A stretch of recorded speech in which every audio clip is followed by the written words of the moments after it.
Bonjour à tous, je vous propose que nous commencions. J'espère que vous allez tous bien. Vous devez vous y être habitués. Je vous redis que je suis Laurent Malito, je suis responsable de la formation continue et de la recherche au sein d'Etchari Formation Développement. Et au nom de l'institution, je vous remercie pour votre participation donc à la 7e de nos conférences de ce cycle, dans le cadre duquel nous avons le plaisir d'accueillir aujourd'hui Ouria Boutelja. Alors, quelques mots qu'elle précisera par la suite. Ouria Boutelja a cofondé en 2005, avec notamment un politologue qui s'appelle Sadric Chiari, le mouvement des indigènes de la République, qui est devenu en 2010 le Parti des indigènes de la République, dont elle a été la porte-parole jusqu'à tout récemment, jusqu'à octobre dernier. Voilà. Alors, pour le dire de manière sûrement trop synthétique, de mon point de vue, de ce que j'en ai compris, les deux thèses politiques principales de ce mouvement sont d'une part l'existence d'un racisme d'État qui irriguerait toutes ces politiques, et d'autre part, le caractère consubstantiel de ce racisme à la République, à son histoire, à son idéologie et à ses institutions. Alors, Ouria Boutelja est co-auteur de Nous sommes les indigènes de la République, un texte qui est paru en 2012, si ma mémoire est bonne, aux éditions Amsterdam. C'est une anthologie de textes politiques qui explicite l'approche du Parti des indigènes de la République. Donc, elle en est la co-auteure avec la personne que j'ai mentionnée déjà tout à l'heure, qui s'appelle Sadric Chiari, que je mentionne parce que c'est quelqu'un qui a écrit des livres, moi, qui m'ont beaucoup intéressé, et notamment un qui s'appelle La contre-révolution coloniale en France, de Gaulle à Sarkozy, qui est paru en 2009 aux éditions de La Fabrique, et qui est un livre passionnant pour comprendre l'approche décoloniale, je vais le dire rapidement. Voilà. Donc, en 2016, Ouria Boutelja a publié Les Blancs, les Juifs et nous, vers une politique de l'amour révolutionnaire. Alors un livre qui a fait couler toutes sortes d'encre, je vais le dire comme ça. Or, à sa lecture, il m'est apparu important, notamment d'un point de vue presque méthodologique, dans une perspective d'émancipation. En effet, il apporte une contribution à la critique du récit national, du mythe national, comme on dit certains historiens français, et montre que l'histoire des discriminations s'inscrit dans le récit hégémonique de l'histoire. Alors, pour moi, il y a dans ce texte d'Ouria Boutelja un travail situé d'historicisation et de politisation des mots et des catégories que l'on ne perçoit pas si l'on n'y voit qu'une invention ou une stratégie rhétorique, une sorte de surenchère lexicale de la part d'une militante cherchant à se distinguer, en fait. Alors, plutôt que de constater, le plus souvent, pour le juger, le réinvestissement d'un mot à forte charge, à la fois émotionnelle, historique, sociale, politique, comme celui de race, et n'y voir qu'une charge provocatrice, serait-il pas plus pertinent et stimulant d'en saisir la potentialité descriptive et analytique d'enjeux fondamentaux en termes de vivre ensemble? Voilà. Et donc, c'est dans cette perspective que je passe la parole à Ouria Boutelja, que je remercie d'avoir accepté notre invitation. Bonjour à tous et bonsoir. Merci de cette invitation et merci aussi de cette présentation qui effectivement est une présentation extrêmement synthétique, mais qui peut-être dit effectivement l'essentiel. En tout cas, si on veut entamer une discussion avec les militants de la mouvance décoloniale. Si on a compris ça, on peut discuter, on peut débattre, on peut se confronter les uns aux autres, on peut même se critiquer, mais au moins c'est une base de compréhension commune. La base de compréhension commune, c'est qu'effectivement, c'est une démarche à la fois politique, mais qui est fondée sur une pensée politique qui de mon point de vue, est la nouveauté dans le champ politique français des 20 dernières années. C'est-à-dire que si on pense au surgissement des nouvelles pensées politiques depuis les années 80, on a eu l'écologie et depuis pas grand-chose en fait. Et je crois que la pensée décoloniale, la vision décoloniale est à la fois une nouveauté en France, mais elle est également on peut la considérer comme une alternative en fait. Alors, Laurent, je ne vous vois plus. Je ne sais Oui, pas si vous êtes là. oui, voilà, je suis là. Vous inquiétez pas. Ça va perturber. Je ne dis pas à cache-cache, j'arrête. Voilà, il n'y a pas de problème. Pardon. Alors, juste pour aborder, donc, je crois que le thème de la discussion, c'est justement de parler de la notion de race, mais peut-être que ce serait quand même bien de pouvoir situer un peu mieux l'émergence des indigènes de la République, ne serait-ce que pour mieux comprendre pourquoi la question de la race nous est parue, disons, une question à mettre dans le débat politique en France. Alors, 2005, ça a été. Donc, nous, on est né avec l'appel des indigènes en 2005, mais il est vrai que c'est important de comprendre que la date que 2005, c'est aussi une date charnière, puisqu'elle est. C'est un espèce de tournant, puisque c'est l'année des émeutes de banlieue qui ont eu lieu en octobre-novembre 2005, sachant que l'appel des indigènes est paru en janvier 2005. Donc, dans cette année-là, 2005, il y a eu 3 événements majeurs qui expliquent un tournant politique. En début d'année, il y a eu l'appel des indigènes de la République, qui est l'émergence d'une nouvelle conscience fondée sur la question raciale. La même année, au mois de février, il y a eu la loi de reconnaissance de la colonisation comme œuvre positive. Donc ça, c'était en février 2005. Et en octobre-novembre, il y a eu les émeutes. Donc la conjonction de ces trois événements, un, naissance d'une conscience politique, deux, nostalgie coloniale de la part de l'État, et enfin, émeutes, révoltes urbaines, portées par, la plupart du temps par des sujets postcoloniaux. On ne disait pas sujets postcoloniaux à ce moment-là, mais enfin, c'était quand même ça. Et c'est vrai que la conjonction de ces trois événements vont marquer un tournant politique et idéologique en 2005. Et ça va être les prémices de ce qu'aujourd'hui, on appelle l'antiracisme politique, et dont le pire a été l'une des chevilles ouvrières. Donc l'antiracisme politique, comme vous le savez sûrement. Alors moi, je ne vous connais pas suffisamment pour savoir qui vous êtes exactement et ce que vous savez de l'antiracisme politique. Donc peut-être que je vais vous dire des choses que vous savez et que vous maîtrisez parfaitement. Je vais quand même le dire par acquis de conscience.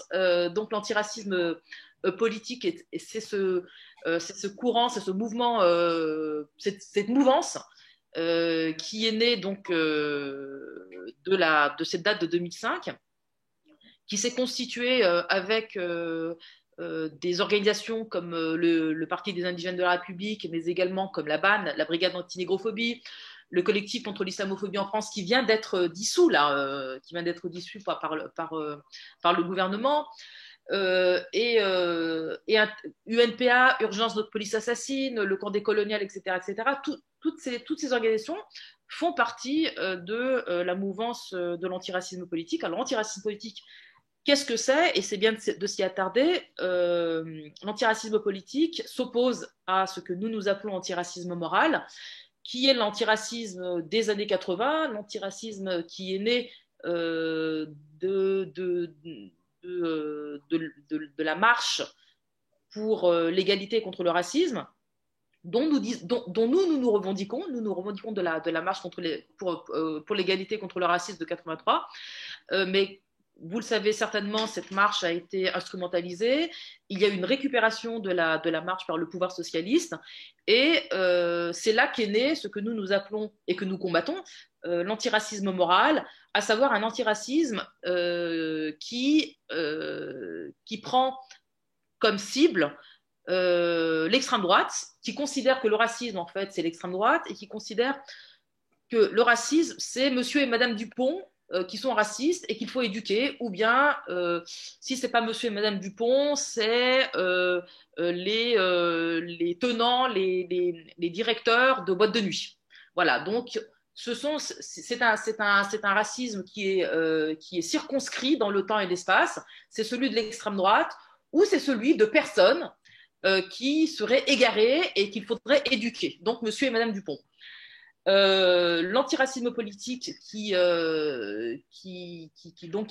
naît dans les années 2005, c'est un antiracisme qui s'oppose à cette vision du racisme et qui pense que le racisme est un phénomène structurel, il vient de l'État et il vient de l'État, il vient des institutions et même la notion de racisme d'État ne suffit pas parce qu'il s'agit pour nous de ne pas innocenter le reste du champ politique, c'est-à-dire qu'en fait, certes les institutions, certes la police, certes l'école, certes l'État et l'ensemble de ces institutions, mais également le champ politique, mais également la gauche, mais également le mouvement ouvrier, mais également le féminisme. C'est-à-dire qu'en fait, quand on dit structurel, on s'oppose aussi à l'idée que seul l'État est raciste. C'est-à-dire qu'en fait, quand on dit qu'il y a un racisme structurel, ça veut dire qu'il existe dans toutes les sphères de la société. Bien. Et notre combat à nous, donc, ça n'est pas d'éduquer monsieur et madame Dupont, c'est effectivement, à partir du moment qu'on a conscience qu'il s'agit d'un phénomène structurel, eh bien, pour nous, il s'agit de remettre en cause l'État, de remettre en cause ses institutions et d'inventer une nouvelle communauté politique. Alors, il a été question tout à l'heure de dire que dans la présentation, j'ai entendu, j'ai un trou de mémoire, bon, c'est pas grave, j'y reviendrai. Et donc, voilà, donc pour nous, ce qui est important, c'est de constater, ah oui, la notion de république, comme quoi on considère que la République est raciste de manière consubstantielle. Alors j'y mets un bémol. La République, pour nous, a produit de l'histoire, en fait. C'est pas la République, c'est pas la notion de République, parce qu'on n'a rien contre la notion de République, c'est plutôt la République réelle. Donc, de quelle République parle-t-on? De la quatrième, de la première, de la deuxième, de la troisième, de la quatrième. Chacune étant spécifique, et il faut porter un regard politique et historique sur chacune d'entre elles pour dire si oui ou non elles sont racistes et de quel point de vue. Voilà. Donc là aussi, il est hors de question pour nous d'essentialiser même un phénomène, je veux dire un cadre qui est celui de la République. La République, si la République était antiraciste et décoloniale, on se revendiquerait de la République. Donc il s'agit bien de circonscrire les choses et de parler de manière très spécifique. Donc, avec une organisation comme la nôtre, donc avec le Parti des indigènes de la République, le but était effectivement de dire deux choses. Il faut recomposer, il faut reconstruire une collectivité politique d'où la question de race serait abrogée. Donc, on veut une société sans race. Voilà. Mais voilà, et donc du coup, on en arrive au sujet de la discussion.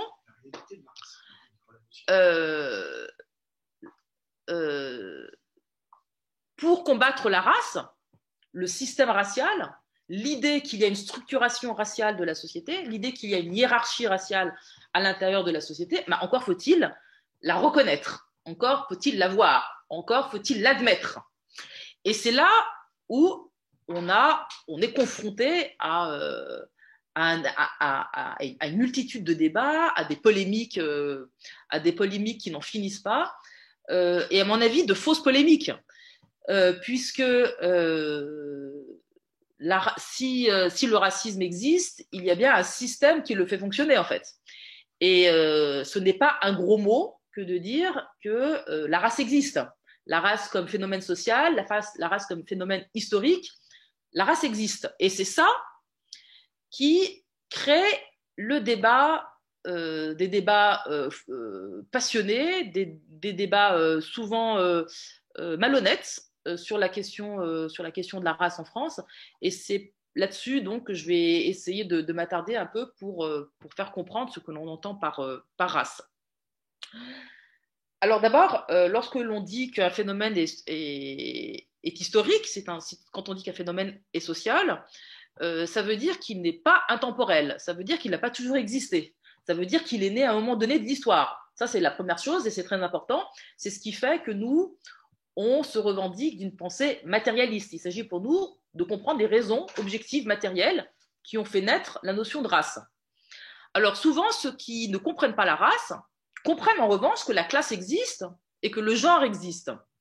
Et c'est là justement où, de mon point de vue, il y a une incompréhension, parce que ni la classe ni le genre ne sont eux-mêmes des phénomènes intemporels. Et le genre et la classe sont nés à un moment donné d'histoire. Il n'y a pas de classe s'il n'y a pas de capitalisme. Donc, on voit bien que s'il y a classe, c'est qu'il y a un système qui permet la naissance des classes sociales et de la lutte des classes. Le genre, c'est pareil. Il n'y a pas de genre s'il n'y a pas de patriarcat. Donc, s'il n'y a pas le système qui permet la division en termes de genre, la binarité de genre, la création historique du genre masculin et du genre féminin. Ni le genre féminin, ni le genre masculin tel qu'on les connaît, c'est-à-dire la binarité qui est au fondement du patriarcat, ne sont des phénomènes qui datent de Cro-Magnon. D'ailleurs, hier, j'entendais à la télé une spécialiste des hommes préhistoriques et elle disait mais on parle des hommes préhistoriques, mais il y avait des femmes. Et il se trouve qu'à l'époque préhistorique, eh bien, les rôles de genre n'étaient pas du tout ceux qu'on connaît aujourd'hui. Rien ne permet de penser que ces rôles étaient distribués comme, c'est-à-dire la femme à la maison et l'homme qui va chasser. Ça, par exemple, c'est une construction à partir de la manière dont on envisage les rapports de genre aujourd'hui. Mais à l'époque des hommes et des femmes préhistoriques, eh bien, les rapports de genre n'étaient pas du tout les mêmes. Donc, tout ça pour dire qu'à l'intérieur de la civilisation moderne que nous, on fait commencer en 1492 avec, qui pour nous, 1492, c'est pas simplement la découverte, la soi-disant découverte des Amériques, c'est surtout et avant tout le moment de l'expansion capitaliste et le moment de l'expansion capitaliste et donc de l'accumulation du capital. Donc en fait, ce moment crucial de l'histoire de l'humanité est le moment pour nous à la fois de l'émergence et de ce qu'on appelle la modernité occidentale, mais c'est le moment où c'est le moment qui va être la condition de construction des races sociales, de la race. Je m'explique. Lorsque les premiers colons arrivent en Amérique et lorsque on fait venir des Africains pour en faire des esclaves, il est faux de penser que ce moment était un moment raciste, par exemple. C'était un moment cruel, barbare, mais ça n'était pas encore du racisme. Le racisme, c'est le moment où lorsque les classes sociales commencent à émerger aux Amériques, il y a des prolétaires blancs et il y a les esclaves noirs. Eh bien, le racisme, c'est le moment où les classes dirigeantes, ceux qui ont le capital, ont besoin, doivent empêcher l'alliance entre cette espèce de prolétariat blanc qui n'était pas blanc à l'époque, mais qui venait d'Europe, qui est en train de se créer. Ils doivent empêcher, c'est le moment où ils doivent empêcher l'alliance entre les esclaves et le prolétariat qui vient d'Europe. C'est-à-dire empêcher une alliance contre eux et faire perdurer le système capitaliste, le système d'exploitation bourgeois. Et bien à ce moment-là, ils ont besoin effectivement de séparer, de diviser entre les esclaves qui viennent d'Afrique et les blancs. Et c'est là que on a recours à la construction de la race. On a besoin de créer du conflit d'intérêts à l'intérieur de ceux qui sont exploités. Parce que les blancs continueront d'être exploités, mais ils seront à un niveau supérieur.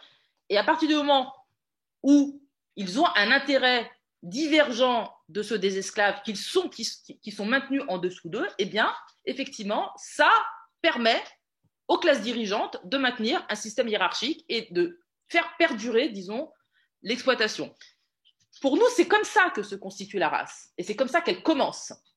Et c'est comme ça que commence la structuration raciale à l'échelle de l'humanité.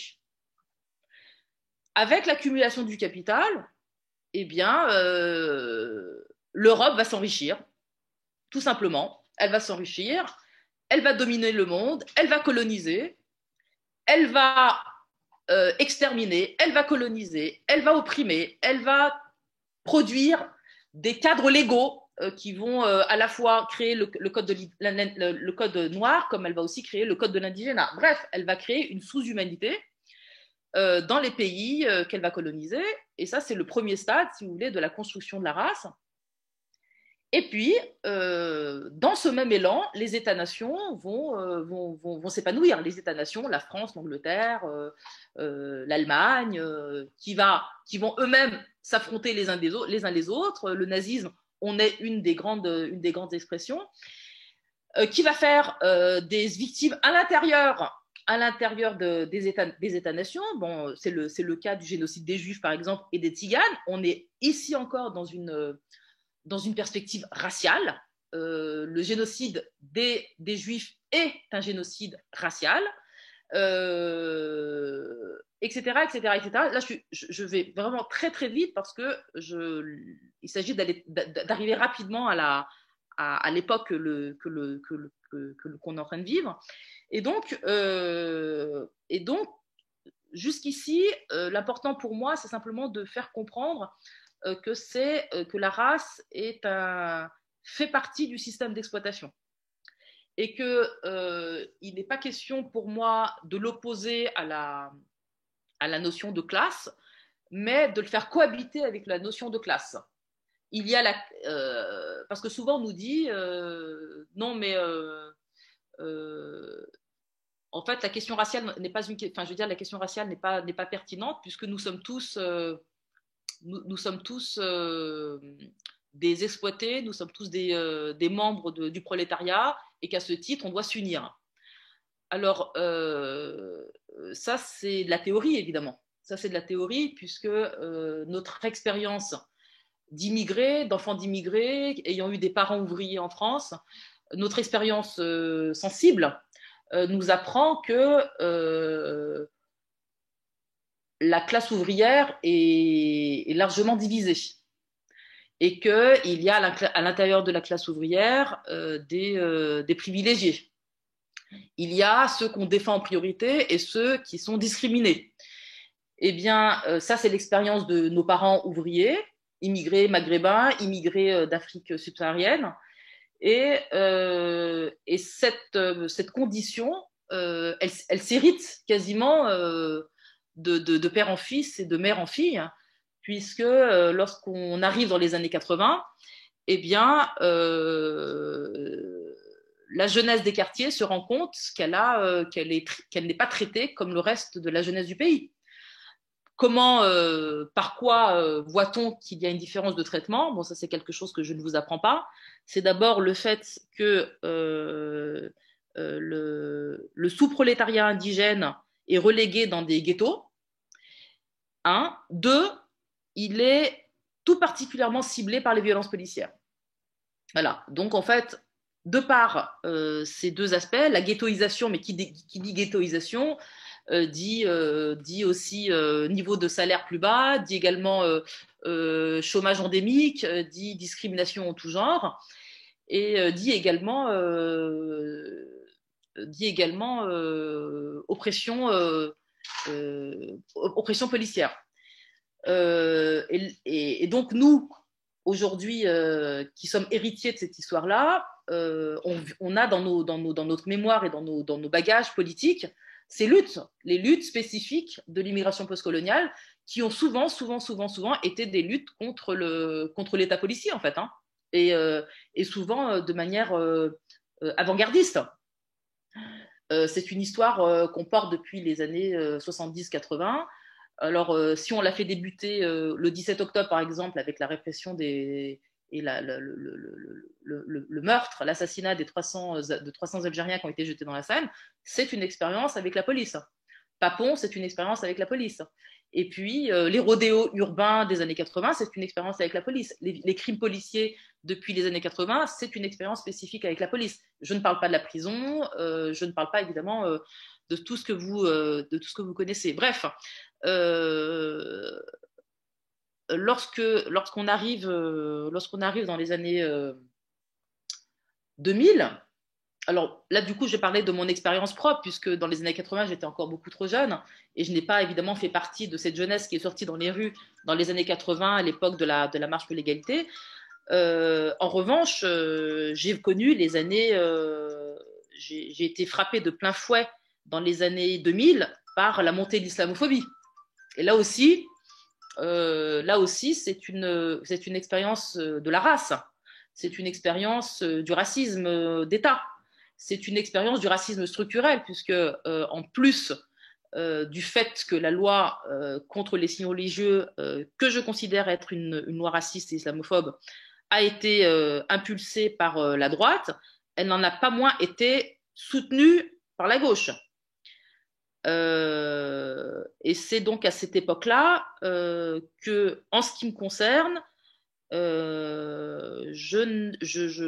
divorce mentalement d'avec la gauche, puisque, encore une fois, soit on se revendique d'une pensée matérialiste et on sait que les femmes qu'on vise avec le voile font partie du prolétariat français, auquel cas la gauche doit les soutenir, soit on considère que c'est un corps illégitime, un corps à part, auquel cas, effectivement, on fait ce qu'une grande partie de la gauche, pas toute la gauche, parce qu'il y a une minorité de l'extrême gauche qui s'est mobilisée contre le voile, eh bien, on participe à exclure une partie du prolétariat de l'école publique. Et ça, pour moi, ça a été un tournant dans ma tête. Ça a été un moment. Alors, d'autant que par ailleurs, je connaissais l'histoire de SOS Racisme, je savais comment on avait détourné la marche et comment justement le divorce avec la gauche, qu'on ne disait pas encore gauche blanche à l'époque, comment le divorce avec la gauche, il avait déjà été entamé en fait, le divorce. Et en fait, pour moi, les années 2000 et toute l'hystérie islamophobe, elle n'a fait que entériner ce divorce. Et lorsque nous, on apparaît en 2005, on est déjà à ce moment-là extrêmement déterminés à nous constituer, comme on le disait à l'époque, contre cette gauche. Voilà. C'est-à-dire avec l'idée que il fallait une auto-organisation des sujets postcoloniaux en France. Mais une auto-organisation qui ne soit pas simplement une forme associative, qui ne soit pas simplement une forme qui soit du syndicalisme de quartier, mais qui ait la prétention de penser le pouvoir et les rapports de force. Et donc, avec les indigènes de la République, ce qu'on a fait, c'est que on a décidé d'une rupture organisationnelle déjà. Ça veut dire que on se situe en dehors du champ politique blanc, que ce soit la droite ou la gauche, et on a décidé d'une rupture idéologique.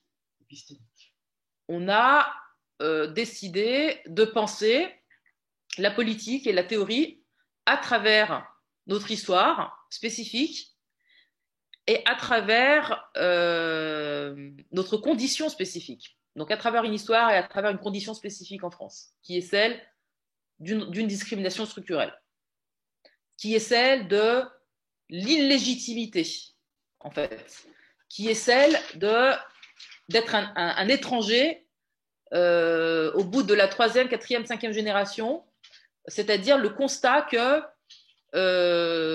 quand on est polonais ou italien, nos parents subissent des discriminations, nos parents peuvent subir même des ratonnades, comme ça a été le cas des Italiens, mais au bout de la 2e génération, on est complètement intégré et on ne se préoccupe plus de ses origines italiennes ou polonaises puisqu'on devient français. Dans le cas des Maghrébins et des Africains, il y a une barrière qui est la barrière de la race et qu'on a décidé d'affronter frontalement, à savoir qu'est-ce qui explique qu'on est immigré au bout de la 3e, 4e, voire 5e génération. Pourquoi on est toujours considéré comme des étrangers? Pourquoi, entre guillemets, on ne fait pas souche? Eh bien, cette question, on y répondra qu'en se posant les vraies questions. Les vraies questions, c'est qu'est-ce que l'État-nation français? Qu'est-ce que l'État impérialiste français? Quelle est la nature de cet État qui continue d'être une puissance impérialiste qui tire sa puissance de son précaré africain? quelle est cette puissance qui continue de s'enrichir et d'exploiter les richesses du Sud? Quelle est cette puissance qui continue de vendre, qui a une industrie de l'armement extrêmement juteuse et qui continue de vendre et de participer à des guerres qui tuent et qui massacrent des dizaines de milliers de personnes dans le monde, notamment dans le Moyen-Orient et notamment en Afrique? Pourquoi on exploite impunément les richesses des pays dits indépendants? Pourquoi les peuples du Sud ne sont pas souverains ne sont pas souverains politiquement, économiquement?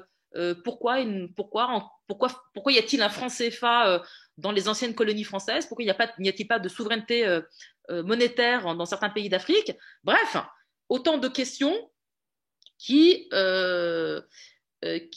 nous amènent à penser le rôle de la France dans le monde et le rapport de l'État français avec ses subalternes à l'intérieur même de son territoire, qui nous amène à penser la question des frontières, qui nous amène à penser la question du rapport aux migrants, qui nous amène à penser la question des sans-papiers, qui nous amène à penser la question de la prison, qui nous amène à penser les questions des lois antiterroristes et qui visent spécifiquement les musulmans, etc., etc., etc., etc., qui nous amène à penser en fait la question de ce que j'appelais tout à l'heure la question de la race. C'est une question qui est en vérité une question globale et tout à fait généralisable. C'est-à-dire qu'à partir de cette entrée qui est la race, on pense l'ensemble de ces questions, les articulant les unes aux autres. Évidemment qu'à partir de cette question-là, on pense, on ne peut pas, si vous voulez, être un militant décolonial sans être un militant anticapitaliste, par exemple. Donc, en fait, si vous voulez, cette perspective antiraciste révolutionnaire nous permet d'avoir un regard pointu sur les différentes oppressions que nous subissons, mais qui permettent aussi de penser le sort. Parce qu'en réalité, quand on part de la question quand on pense une politique à partir des quartiers et de la question des sujets postcoloniaux, ça n'empêche pas de penser le déclassement des classes populaires blanches. Ça n'empêche pas de penser le phénomène des gilets jaunes, au contraire. Mais ça complexifie, disons, les approches. Ça complexifie les approches et ça permet aussi d'envisager des stratégies politiques qui prennent en compte les espaces-temps. Ce que nous, on appelle les espaces-temps, c'est-à-dire qu'en fait, l'espace-temps des Gilets jaunes n'est pas l'espace-temps du corps social indigène. D'ailleurs, vous l'avez tous vu, le mouvement des Gilets jaunes est principalement un mouvement de classe moyenne ou déclassée blanche. On a vu que, par exemple, les quartiers ne se sont pas joints massivement aux Gilets jaunes. Et inversement, lorsque y a eu des rassemblements pour George Floyd en France et en Europe, en Angleterre, aux Pays-Bas, les rassemblements étaient surtout et avant tout, surtout d'ailleurs plutôt des Noirs, mais en tout cas des sujets postcoloniaux. Et là, on voit à travers les mobilisations que les segments, les secteurs de la société ne réagissent pas au même phénomène politique. Et donc, nous, en tant que mouvement décolonial, ce qu'on tente de résoudre, c'est à quelles conditions on converge. Et ça, c'est une vraie question politique, évidemment. Puisqu'il s'agit, au fin du fin, de mettre en place pour nous, hein, là je parle vraiment en tant que militants décoloniaux, il s'agit quand même de penser l'organisation d'une résistance face à un pouvoir de plus en plus autoritaire et de plus en plus libéral. Voilà. Alors là, je pense qu'on peut... Enfin, voilà, j'ai dressé... Je suis allée un peu trop vite, hein, j'en ai bien conscience. J'ai essayé de dresser un tableau assez synthétique de des raisons de notre existence politique. Mais je suis à votre écoute si vous avez des questions. Merci, merci, merci. Alors, comme d'habitude, donc ceux qui le souhaitent, l'une l'a déjà fait, vous pouvez poser vos questions en les écrivant, et puis je les relais. Je vais poser la première, et de toute façon, moi j'en ai toute une flopée, donc il n'y a pas de problème. Pendant que je lis la question de mes collègues, d'ailleurs, je vous invite à le faire. Alors, concernant les organisations politiques, que pensez-vous des mouvements portant sur la diaspora africaine, telles que les initiatives de création de communautés économiques des États, territoires, royaumes de diaspora, la 6e région d'Afrique? Je ne connais pas suffisamment pour me prononcer, en fait. Je suis désolée, je ne connais pas suffisamment pour me prononcer. Très bien, mais c'est une réponse honnête. Du coup, puisqu'il n'y a pas de questions pour l'instant, moi j'en ai une première en tout cas. Alors, vous en avez donné des éléments en fait, mais du coup, enfin, vous écoutant, je me disais, quel bilan faites-vous de l'antiracisme français finalement depuis, on va dire, la Seconde Guerre mondiale, du coup, si on devait le dire de manière un peu schématique, qu'est-ce que vous pourriez en dire? Ben, je dirais de manière provocatrice que c'est un antiracisme blanc. C'est-à-dire que c'est un antiracisme qui a préservé les structures de l'État racial, en fait, de l'État-nation. En fait, tant que l'antiracisme ne remet pas en cause le chauvinisme français, c'est-à-dire le chauvinisme qui traverse la classe ouvrière notamment, et le Parti communiste en particulier, c'est-à-dire qu'en fait, tant qu'on ne renoue pas avec un internationalisme conséquent, et qu'on se replie sur un communisme, disons, chauvin, eh bien, on ne luttera pas contre le racisme. Parce que le chauvinisme du Parti communiste français tel qu'il s'est réalisé, c'est un communisme qui a privilégié la défense des classes moyennes et travailleuses du mouvement ouvrier blanc, en fait. Et en fait, tout l'enjeu, il est de défendre à la fois, si on est clairement, si on s'achemine, disons, vers une conception antiraciste radicale, on doit mettre fin à l'alliance objective qui existe entre le prolétariat blanc et même, je dirais, le peuple et l'État-nation. Et en fait, cette remise en question, si elle n'est pas faite, le racisme perdurera et prendra effectivement les contours de l'antiracisme blanc qu'on a connu avec la LDH, avec le MRAP, alors même si ces organisations sont, comment dire, sont bien intentionnées. Le problème, il n'est pas de savoir si les gens à l'intérieur des organisations sont sympas ou pas sympas. La question, c'est de remettre en cause ce qui instaure le racisme structurel. Et tant que le lien d'intérêt entre les classes populaires et l'État-nation et les classes dirigeantes n'est pas rompu au profit d'une alliance claire et nette entre le mouvement ouvrier blanc et le mouvement ouvrier non blanc, incluant les sans-papiers, eh bien, on ne reculera pas, on ne fera pas reculer le racisme. Merci. Alors, deux autres questions. Je vous les pose une après l'autre, en fait. Donc, quelle est la pensée de votre parti concernant les territoires outre-mer?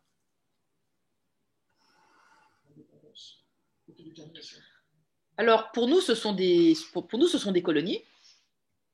Simplement, on a toujours considéré que c'était aux concernés sur place de décider de leur sort.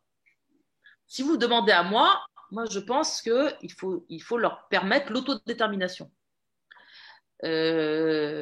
Maintenant, localement, les choses sont loin d'être aussi simples. Et par exemple, quelqu'un comme Aimé Césaire, par exemple, il avait peur de l'indépendance.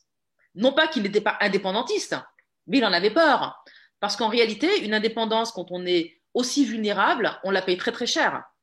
Et du point de vue de ceux qui souhaiteraient l'indépendance, mais qui en connaissent le prix, eh bien, la question est une question extrêmement difficile et épineuse. Donc nous, ici, qu'est-ce qu'on fait quand on a un mouvement de grève comme celui du LKP? Quand on est ici, on les soutient évidemment, mais on n'est pas là pour, à partir de la métropole, on n'est pas là pour leur dire ah mais pourquoi vous ne demandez pas l'indépendance, ah mais pourquoi vous faites pas ci, pourquoi vous faites pas ça. Ça ne relève pas de nous, ça relève d'eux. Et c'est à eux de le faire. Nous, à mon avis, c'est notre devoir à nous, comme c'est le devoir de toute la gauche radicale, c'est de les soutenir, tout simplement. Merci. Alors, est-ce que vous ne pensez pas, donc je lis la question, est-ce que vous ne pensez pas que prendre comme matrice principale la lutte des races plutôt que la lutte des classes ne fait pas le jeu du libéralisme qui est par essence individualiste? Alors, d'abord, il y a un postulat dans la question qui est que la lutte des races est individualiste. Alors qu'on pourrait penser que la lutte des races fait progresser la lutte des classes, par exemple. On pourrait le penser. Donc ça, c'est un postulat qui est faux. Il n'y a pas de raison de penser que la lutte des races serait individualiste. Alors, arrêtons-nous sur la notion de lutte des races, parce qu'en fait, on ne la nomme pas comme ça, mais en fait, tous autant que vous êtes, vous avez toujours assisté à des luttes de race sociale. La lutte des cheminots de la SNCF, qui étaient des cheminots marocains, c'est une lutte de race.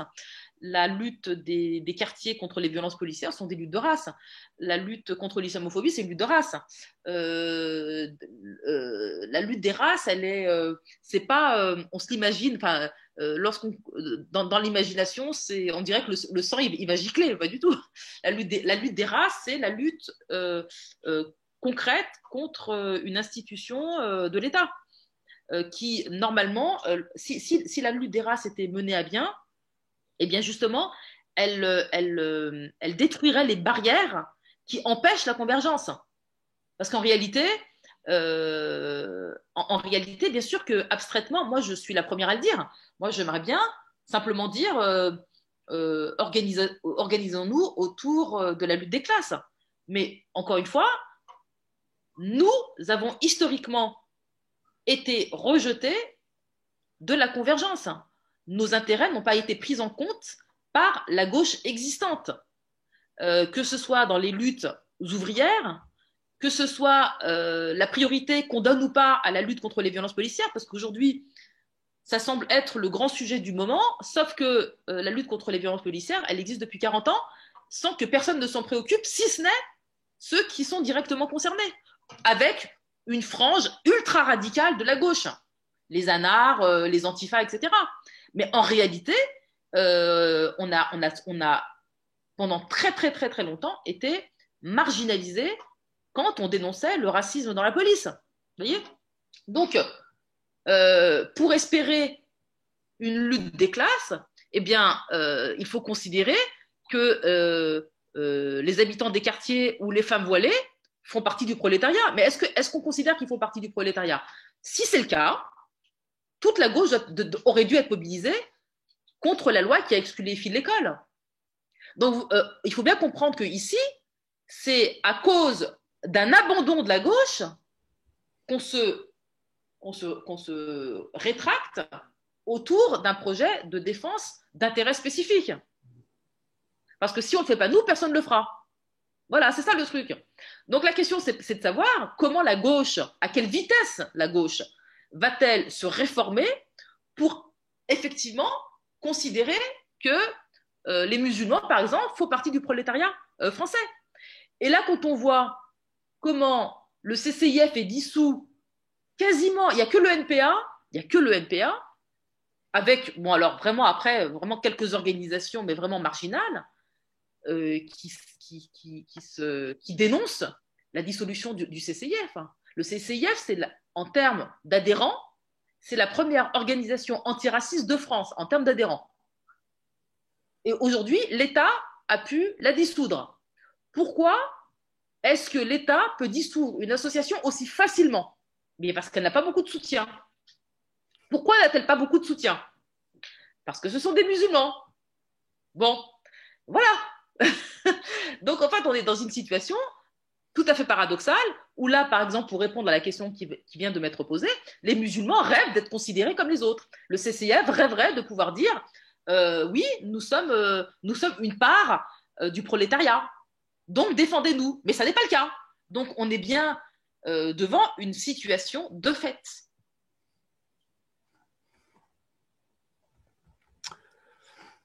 Merci. Autre question. Pensez-vous que dans le cadre du mouvement des indigènes, ou plus globalement, de l'antiracisme politique, les plus légitimes à porter la question raciale soient les personnes racisées?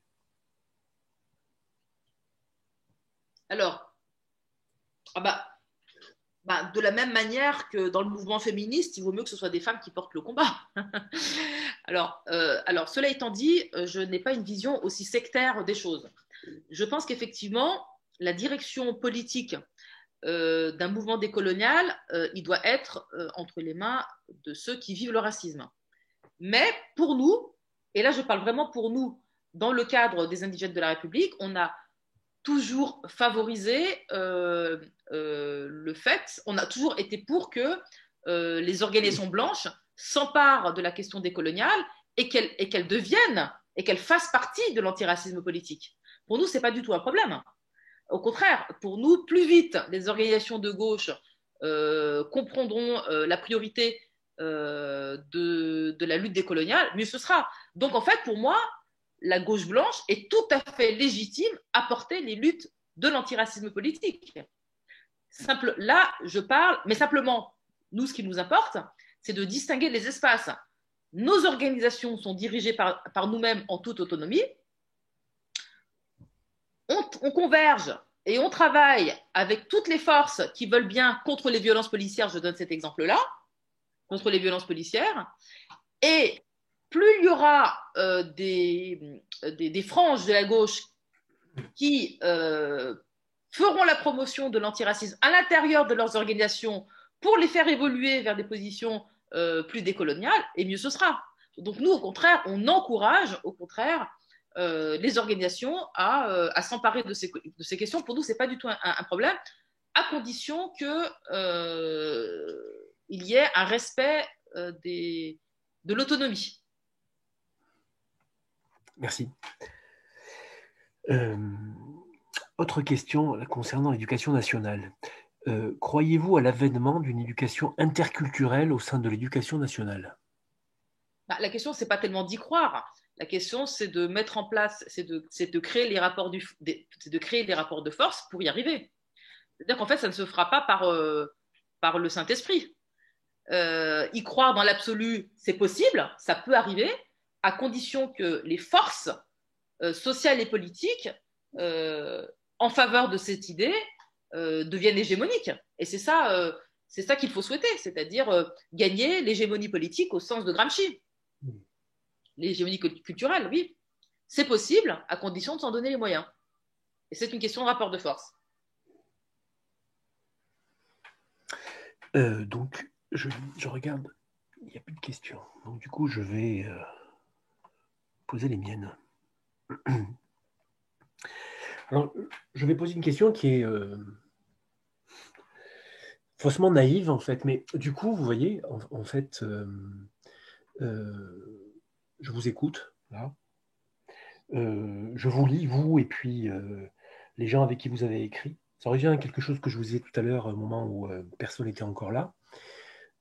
Quand je lis votre livre, ou les livres de la personne dont j'ai parlé tout à l'heure, Sadri Chiari, ou d'autres, en fait, si vous voulez, bon, je suis historien de formation. Quand je croise ces lectures-là avec toute une série de livres qui sortent, vous voyez, par exemple, ce que vous disiez sur nous, ça commence en 1492, vous voyez, Donc, il y a aujourd'hui beaucoup de gens qui ont écrit pour montrer qu'effectivement, le capitalisme, enfin, en tout cas, au XVe siècle, c'est là qu'il s'ancre et c'est là qu'il y a toute une série de mouvements qui se mettent en place, de structuration finalement d'un nouveau monde. Enfin, c'est des choses, j'allais dire, banales, d'une certaine manière, en termes de livres, premièrement. Deuxièmement, c'est quelqu'un que vous citez dans un de vos livres, Domenico Lusurdo, qui est un philosophe italien qui est mort il y a très peu de temps et qui est vraiment quelqu'un que je trouve remarquable. Il a écrit beaucoup de choses auxquelles je pense que vous pourriez souscrire. J'adore le sourdo. Bon, ça, vous voyez, on s'était pas, enfin, on n'avait pas parlé de ça, mais enfin, c'est inévitable, vous voyez, bon, voilà. Et du coup, si vous voulez, quand je mets, vous voyez, en perspective toute une série de lectures de vos écrits, si vous voulez, je vous disais tout à l'heure que à la fois je comprends et je ne comprends pas ce que, si vous voulez, votre positionnement génère. Et du coup, j'avais envie de vous demander quelle analyse vous en faites, vous, de cet écart que moi, je ressens, en fait. Alors, c'est pas le propos de l'institution, là, hein, Etchari, c'est le propos de Laurent Mélito.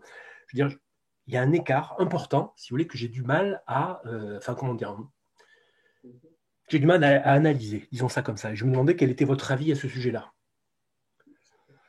Parce que moi, juste encore un mot, vous voyez, l'image que j'ai de ce mouvement, c'est presque, si vous voulez, pas d'un télo, mais en tout cas, des gens qui, sur le plan, si vous voulez, de l'étayage théorique et des sources, sont extrêmement charpentés.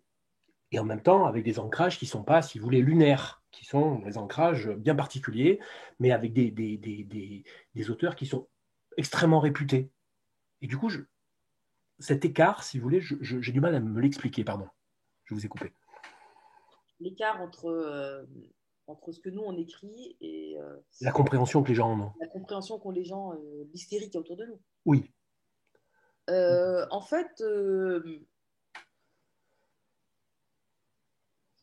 En fait, d'abord, il faut comprendre que historiquement, d'abord, d'abord l'hystérie, elle vient beaucoup de la gauche, hein. Mm. Gauche radicale ou gauche institutionnelle. En fait, il faut être honnête, le pouvoir tel qu'il existe, le pouvoir s'en fout un peu de nous, hein. Dire, on nous considère à peine. Ceux qui sont visibles dans les polémiques, c'est l'extrême droite, mais ça c'est normal. Et puis il y a toute la gauche et la gauche radicale. Alors les raisons, elles sont de plusieurs ordres. Et en fait, les raisons se cumulent, elles s'accumulent, et donc du coup, au final, ça fait quelque chose d'assez difficile à soutenir. La première, c'est que l'autonomie a toujours été combattue.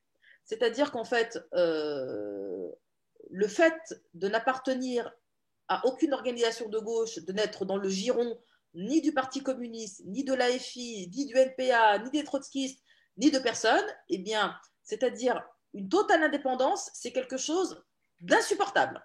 Ça, je veux dire, on est vu, même si on est tout petit, on est vu déjà comme une concurrence. Et ça, c'est inadmissible. Ça, c'est la première raison. La deuxième raison, elle est théorique. Quand on arrive avec, disons, une analyse théorique autour de la question raciale, qui est le grand angle mort du marxisme européen et français, pas de tous les marxismes, mais je dis bien des marxismes européens et occidentaux, c'est le grand angle mort. Quand on vient avec cette question-là, eh bien, on perturbe, disons, cette vision eurocentrique du marxisme. Et donc, là aussi, on est en concurrence théorique. Et là, j'ajoute, du coup, encore une couche, puisqu'en plus d'être en concurrence théorique, on fait quelque chose qui est inadmissible, c'est que on a remis en cause le progressisme. Et le progressisme, c'est en gros la lutte contre l'antisémitisme, la lutte des femmes, la lutte des LGBT. L'ensemble de ces luttes on les a remises en cause. C'est-à-dire qu'en fait, ce qui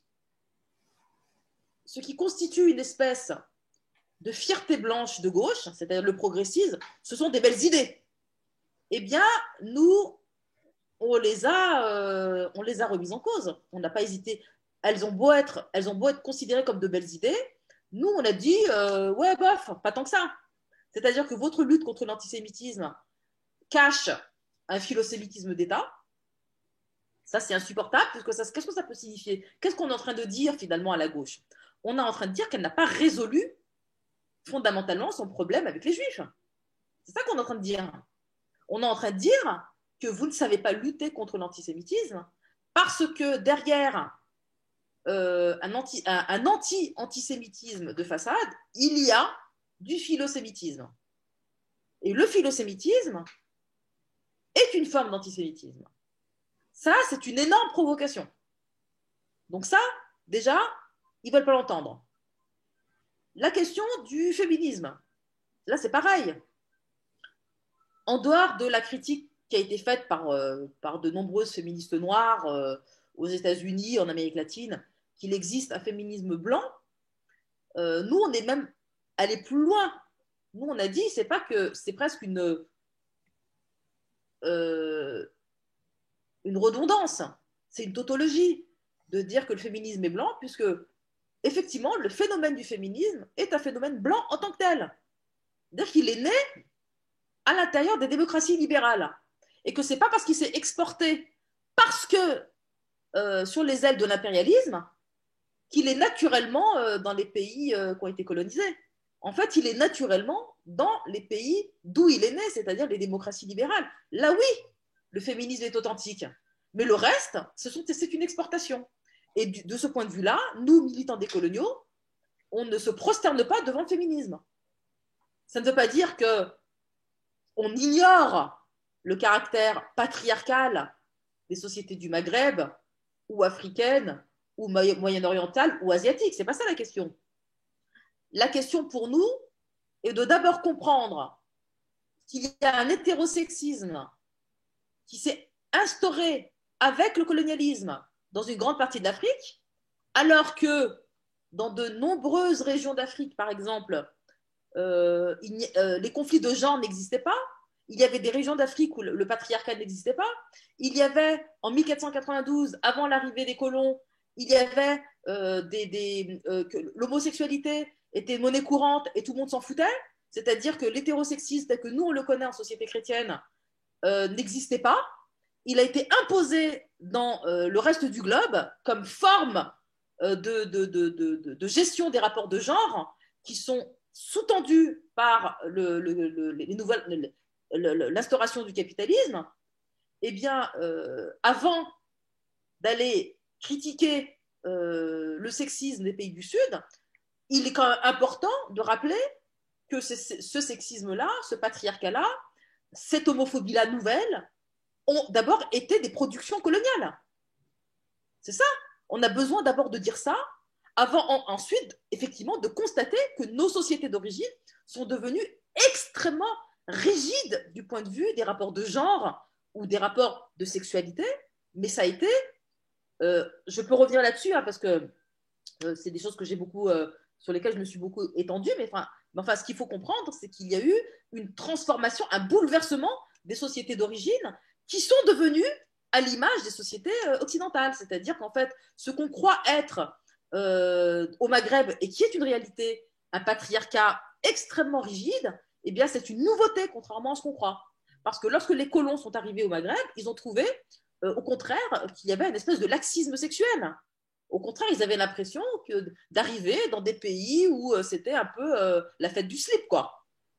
Et qu'ils ont même été horrifiés par ce qu'ils ont vu en termes de mœurs sexuelles, et ils ont instauré des lois qui ont, par exemple, pénalisé l'homosexualité, qui n'existait pas avant. Donc, si vous voulez, nous, ce qui nous importe, nous, c'est pas... Et donc, pour revenir à la question, nous, on nous déteste parce que ce qui paraît comme étant des belles choses, des luttes d'émancipation, euh, euh, comment dire, des luttes d'émancipation, de belles luttes d'émancipation, comme le féminisme, comme les luttes LGBT, comme la lutte contre l'antisémitisme tel qu'elle se pratique, nous, on a tout remis en cause. On a dit, en fait, non, ça va pas. Non, ça va pas. Vaste chantier. Et donc, le fait d'avoir bouleversé le chantier du progressisme, par exemple, ça a multiplié nos ennemis. Alors, à cela s'ajoute le fait que, par exemple, quand on est anti-impérialiste, on l'est jusqu'au bout. Et quand on soutient, par exemple, la lutte des Palestiniens, on ne la soutient pas à moitié. Et quand ceux qui représentent les Palestiniens s'appellent le Hamas, et que le Hamas est une organisation qui se revendique de l'islam politique, eh bien, nous, on les soutient. Nous, on ne décide pas qui sont les bons et les mauvais Palestiniens. Si ceux qui résistent en Palestine s'appellent Hamas et que c'est eux qui sont directement ciblés par l'État israélien, eh bien, on soutient le Hamas. Si c'est le FPLP, dont je rappelle que c'est une organisation marxiste, communiste, on les soutient. Si c'est le Fatah, qui est une organisation panarabiste, qui est, elle, la cible d'Israël, on les soutient. C'est-à-dire qu'en fait, nous, on n'est pas là pour décider qui est un bon ou un mauvais Palestinien.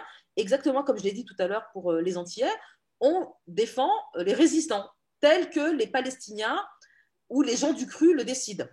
Et donc, de ce point de vue-là, défendre un mouvement religieux, eh ben, c'est pas évident en France. Lorsqu'on se mobilise pour la Palestine, il y a des divisions à l'intérieur du mouvement pro-palestinien entre ceux qui acceptent de soutenir le Hamas et ceux qui ne veulent pas le soutenir. Et qui sont ceux qui ne veulent pas soutenir le Hamas? Comme toujours, la gauche blanche. Pourquoi? Parce que si, parce que ça. Bon, eh ben ça fait partie des choses sur lesquelles nous, on est intransigeants. Nous, on estime que les peuples du Sud s'émancipent à leur manière à eux. Et si le référent est islamique, le référent est islamique. Si le référent est communiste, le référent est communiste. Si le référent est juif, le référent est juif. Nous, on n'est pas là pour décider à la place des autres. On est là pour respecter les formes d'émancipation de ceux qui combattent, de ceux qui luttent contre le colonialisme, quel qu'il soit. Donc voilà, pour répondre à la question, mais pourquoi tant de haine? Ben voilà. Merci.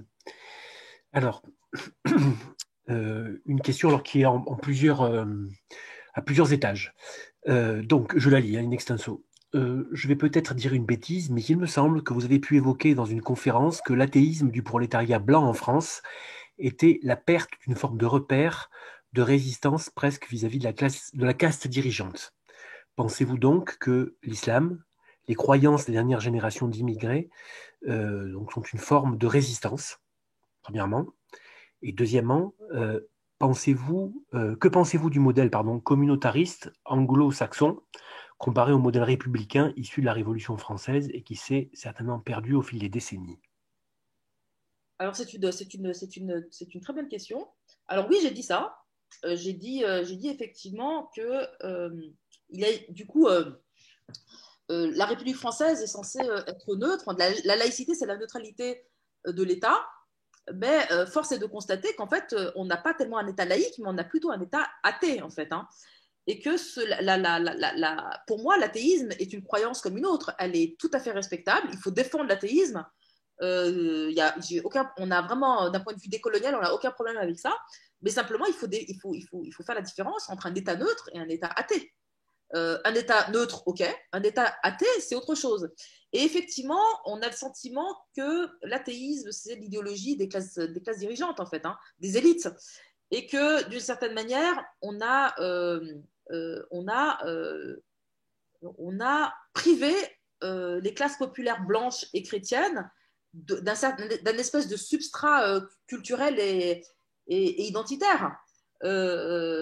Du coup, j'ai l'impression, donc je ne suis pas spécialiste de la question, mais j'ai l'impression que lorsqu'on est un prolétaire blanc, eh bien, on n'a plus de référent. Le Parti communiste a disparu. Donc là où il y avait un référent fort idéologique à travers le Parti communiste, eh bien, il a disparu. Et le référent religieux chrétien a disparu également. Donc, en fait, il y a plus de référents religieux, il y a plus de référents politiques. Donc, quand on est un prolétaire blanc, on est qui finalement? C'est quoi la culture d'un prolétaire blanc en fait? C'est quoi ses traditions? C'est quoi son identité? Est-ce qu'il a des traditions? Est-ce qu'il a des chants? Est-ce qu'il a des danses? Est-ce qu'il a est-ce qu'il a des traditions? Donc voilà, c'est ça. Moi, je me pose toutes ces questions et j'ai l'impression que le prolétaire blanc est nu face au capitalisme et au néolibéralisme. D'autant plus qu'effectivement, on est dans une société de plus en plus individualiste et que finalement, le capitalisme, sous la forme qu'on lui connaît, a réussi à isoler finalement les classes subalternes. Effectivement, on est de plus en plus isolé. Et on a dans le champ social, on a en revanche des cultures qui tentent de résister, dont la culture islamique, par exemple.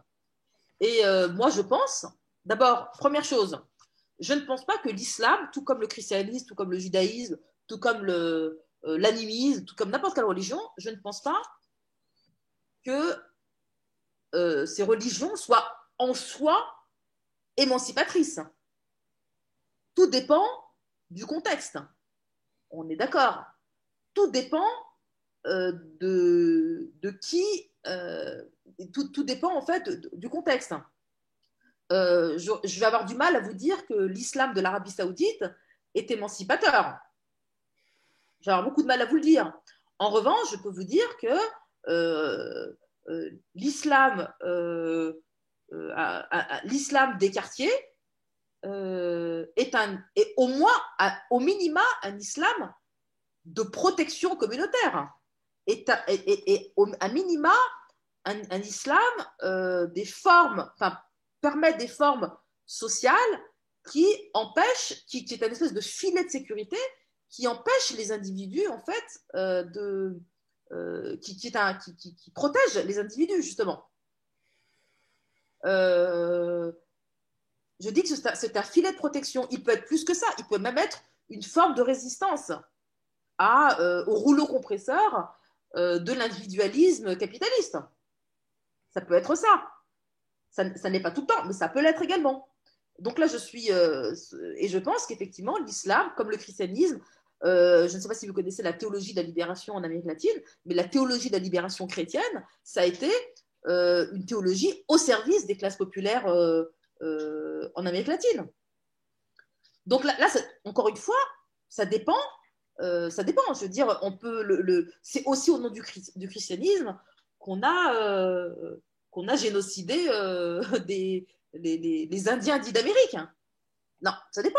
Donc vous voyez bien que ça dépend à quel usage qu'est-ce qu'on fait de la religion. L'islam, c'est pareil. Mais en l'occurrence, ce qui compte pour le cas de la France, c'est que ce qui est sûr, par contre, c'est que l'islam est la religion du sous-prolétariat français. Ça, c'est sûr. Et donc, de ce point de vue-là, lorsque des musulmans utilisent ce référent culturel pour se protéger, pour lutter, pour résister, il faut le respecter, évidemment. Ça, je le dirais de n'importe qui. Et moi, je pense que, par exemple, je pense qu'effectivement, dans le cas des chrétiens ou des juifs, il faut pouvoir comprendre le besoin du référent religieux, quel qu'il soit. Merci. Alors, je regardais dans le fil et je ne vois pas d'autres questions.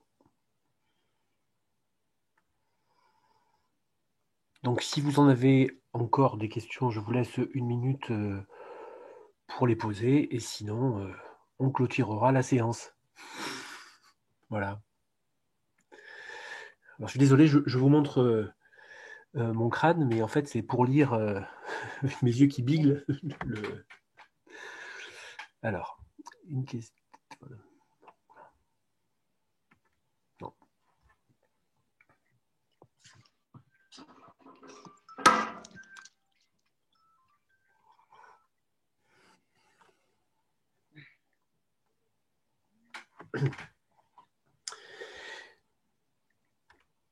Écoutez, il n'y a pas d'autres questions, donc je vous propose qu'on en reste là. Et du coup, je vous remercie pour d'abord pour les éléments que vous avez amenés, puis pour la manière dont vous avez répondu à nos questions.